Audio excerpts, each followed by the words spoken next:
পাবনার বেড়ার কৈতলা পানি উন্নয়ন বোর্ডের তত্ত্বাবধানে যমুনা এবং এর শাখা নদী হুড়াসাগরের পাড় ঘেঁষে তৈরি হচ্ছে পরিবেশ বান্ধব প্রায় 21.5 কিলোমিটার বাঁধ।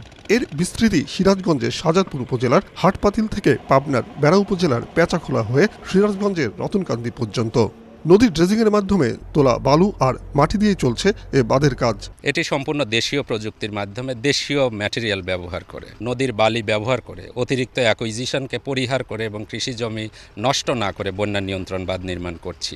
এতে একদিকে রক্ষা পাবে কৃষি জমি, সাশ্রয় হবে জমি অধিগ্রহণের জন্য মাটি এবং বালু এবং এর পরিবহন ব্যয়, অন্যদিকে দূর হবে নব্য সংকট।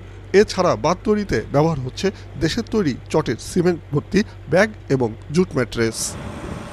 বাঁধের দুপাশে বিন্না ঘাস দিয়ে বাড়ানো হবে মাটির ঘনত্ব। এমন দেশীয় প্রযুক্তিতে প্রথমবারের মতো এই বাঁধ তৈরিতে লাগছে 135,50,00,000 টাকা। এরই মধ্যে বাঁধের 45% কাজ শেষ হয়েছে। চলতি বছরেই বর্ষার মধ্যে অবশিষ্ট কাজ শেষ হবে বলে আশা করা হচ্ছে। এতে আমাদের অতিরিক্ত জমি অধিগ্রহণ বাবদ প্রায় 250 কোটি টাকা সেভ হচ্ছে।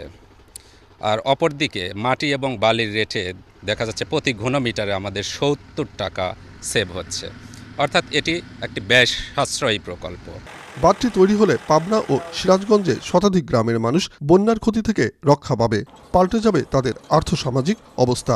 বাঁধটা হলে আমাদের এলাকার জন্য উন্নয়ন হবে, আর তারপরে আপনার মনে করেন আমাদের ক্ষেতের দাম বাড়বে, ফসলাদি ভালো পাবো। বাঁধ হওয়ার আগে জমির দাম আছিল 2 থেকে 3 হাজার টাকা ডিসিমাল, এখন বাঁধ হওয়ার পরে জমির দাম হয়েছে 1 থেকে 1.5 লাখ টাকা ডিসিমাল। বন্যায় আমার ঘর বাড়ি ডুবে যায়, বাঁধটা হলে আমরা খুব খুশি হব, বুঝছেন। বন্যায় আমরা একটা ফসল আবাদ করতে পারতাম না, এখন আমরা সামনে পরপর 3টে ফসল আবাদ করতে পারবো।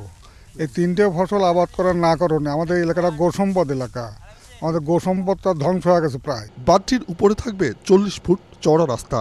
অদূর ভবিষ্যতে বেড়া এলাকায় মহাসড়ক আর সেতু করা হলে ঢাকার সাথে পাবনার পথ সাশ্রয় হবে প্রায় 70 কিলোমিটার। উৎপল মির্জা, মাছরাঙা সংবাদ, পাবনা।